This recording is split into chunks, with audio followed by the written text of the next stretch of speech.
So I received a comment asking if I could throw in some tips and tricks for looking for through archives. I want to start searching and I have no idea where to start. And I thought this would be a good opportunity to share a couple of resources that I find very useful, but also continue this topic on how the 19th century structures were very possible for the Victorians and how they went up so quickly. When it comes to the 19th century, one of the best resources are the journals, magazines and catalogues of the time. In the 1800s, there were multiple journal publications in circulation, dedicated to building, construction, engineering and architecture, such as Builder, the Civil Engineer and Architect's Journal, and the Architectural Magazine in England. And in North America, you have journals like the Brick Builder, the Canadian Architect and Builder. In Australia, you have ones like the Victorian Contractors and Builders Price Book. I got a lot of clarity by looking through these kind of documents. They have articles, pricing on materials, tenders, current competitions, advertisements, job adverts. The English ones even have coverage on construction news from America, Australia and other nations. There is so much. And one of the most interesting things I have come across in these is the booming market of artificial stone in the 19th century. I spoke about the artificial code stone in this episode, and how it is basically a clay-like substance that was set in moulds. It sets harder than stone and will outlast any real limestone. But there was a lot of other stuff going on in the 19th century. And what's interesting is that as I was digging around, I came to realise that there were treatises published in the 1700s on artificial stone, such as this one published in 1730 by Richard Holt, a short treatise of artificial stone as 'tis now made and converted into all manner of curious embellishments and proper ornaments of architecture. He kept his formula secret, but said he could control the strength of the stone and actually manufactured it in London. In 1770, another artificial stone manufacturer, Daniel Pincott, published an essay on the origins, nature, use and properties of artificial stone. So it's officially documented that they were making artificial stone before the 19th century. By the time we get to the 1800s, it's a full-blown business and actually making up most of the architectural decoration and sculpture across England. We have Austin and Seeley selling moulded and cast artificial stone pieces in bulk. We have Blanchard's artificial stonework and terracotta. And it's all over the country, in the big stately manors and gardens. All the statues, fountains, ornamentation on all these classical structures and big manor estates are artificial stone that has been moulded and cast.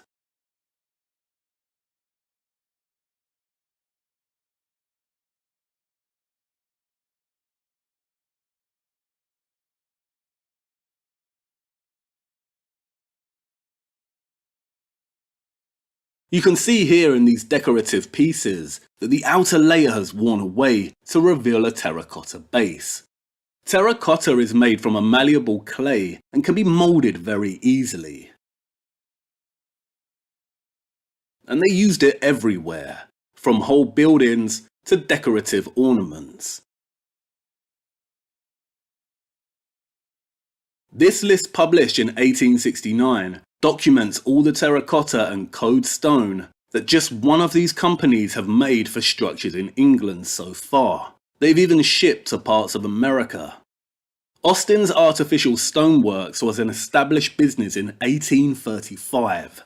It specialised in ornamental statues, fish ponds, globes, sundials, but also artificial grottos, fake rockworks and imitative ruins. Madeira Walk in Ramsgate is an example of fake rockworks made from cement and rubble. It's called poemite stone, and the Victorians used it a lot.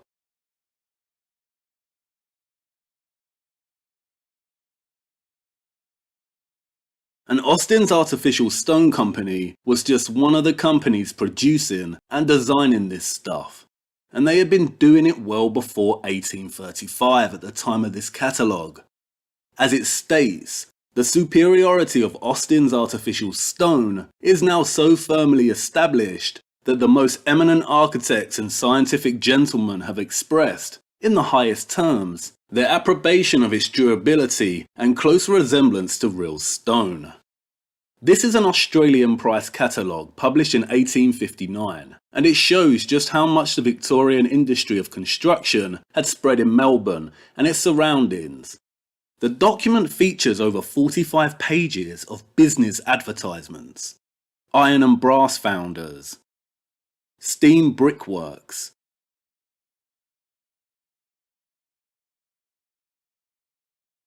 machine agents specializing in steam engines and pumps, marble and stone masons, blacksmiths. And look, there are ones for artificial stone. This one, silicious stone, is the most perfect substitute for natural stone. You can get all kinds of prefab moulded items, from rusticated ashlar to Gothic tracery, corbels, screens, pulpits, fonts for churches, even arms and crests set into panels. The document lists prices and measurements for all kinds of different cement, Portland cement, marble cement or scagliola, modelling and casting of Corinthian capitals. Under the cements it says that the whole of the above goods being direct importations from the manufacturers Dalton & Co. of London, Liverpool, Birmingham, Staffordshire, and at a cheap rate. This was published in 1858. Melbourne was not just a handful of convicts. Until the gold rush in 1851, most of Melbourne was built of timber. And it was the gold rush that sent the population and its industry soaring. And that's when all this growth happened. You can see in this document just how established the area is becoming by 1858. It has marble manufacturers selling chimney pieces, and Victoria quarries selling freestone. And freestone is very interesting. In my last video I spoke about the stone cutting machines of the Industrial Revolution. I'm not sure if you got a chance to look through the documents, especially the ones detailing George Hunter machines, but they were put into practice, and some of them were quite big. In the 1840s and into the 50s, several stoneworking machines had come into general use. By the 1860s, they were suitably massive and cut into a depth of 2 foot 9 inches per minute. And if you look in the Powers catalogue, it says that they are most suited for freestones and sandstones. Freestone is named such because it can be freely cut in any direction. It is a great stone for moulding and tracery. In the south of England there is a particular type of freestone called Bath stone. It is a very soft limestone, and you can see here that it is soft enough to be sawed by hand.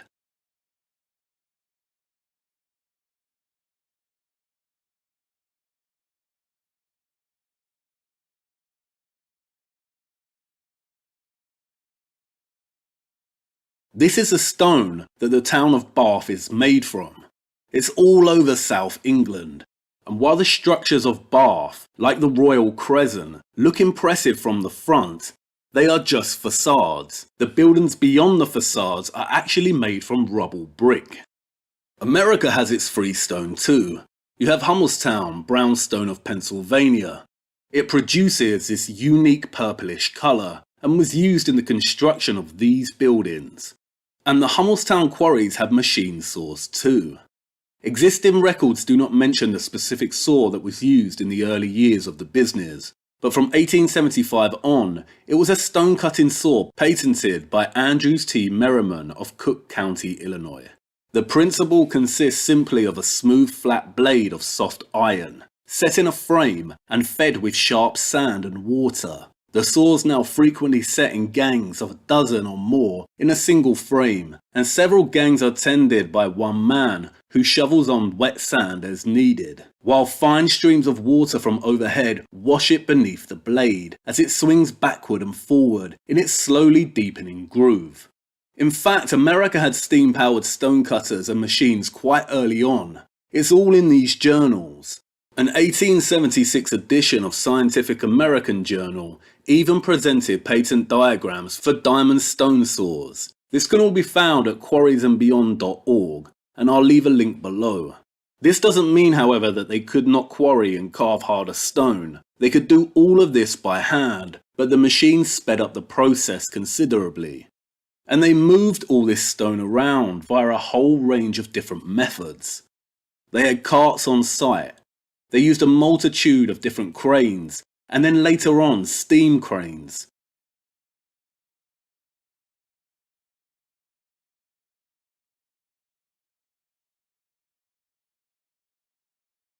They used horse, cattle and cars.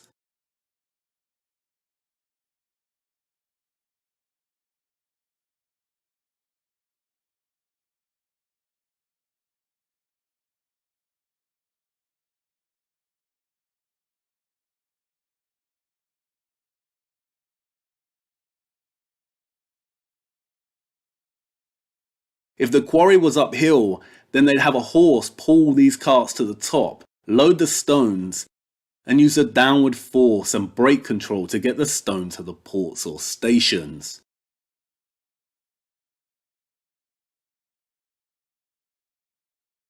Railways in America and England started earlier than in Australia, but by the 1850s all three nations were seeing an expansion of the steam locomotive. Trains transported huge blocks from quarries and to ports, where cranes would load onto ships.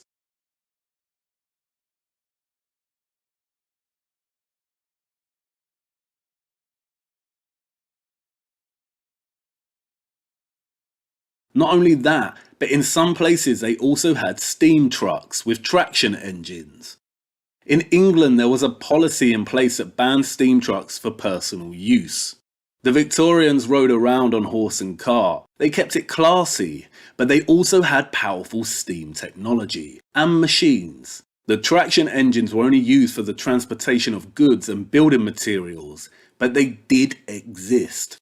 These are some of the main reasons why it was all possible in the 19th century, and why it happened very quickly. Because the Industrial Revolution connected everything with railways and ships. The traditional quarrying, construction, and stonemason methods became a lot faster through steam technology, and because there was an absolute booming market of pseudo stonemasonry, or artificial stone. The Victorians didn't inherit everything, they made a lot of it. Information in these documents is not plastered all over Wikipedia. For the most part, it's fallen slightly into obscurity, and you will likely say that they can't be trusted. But they do align with what I'm seeing in person when visiting these sites. Artificial stone everywhere.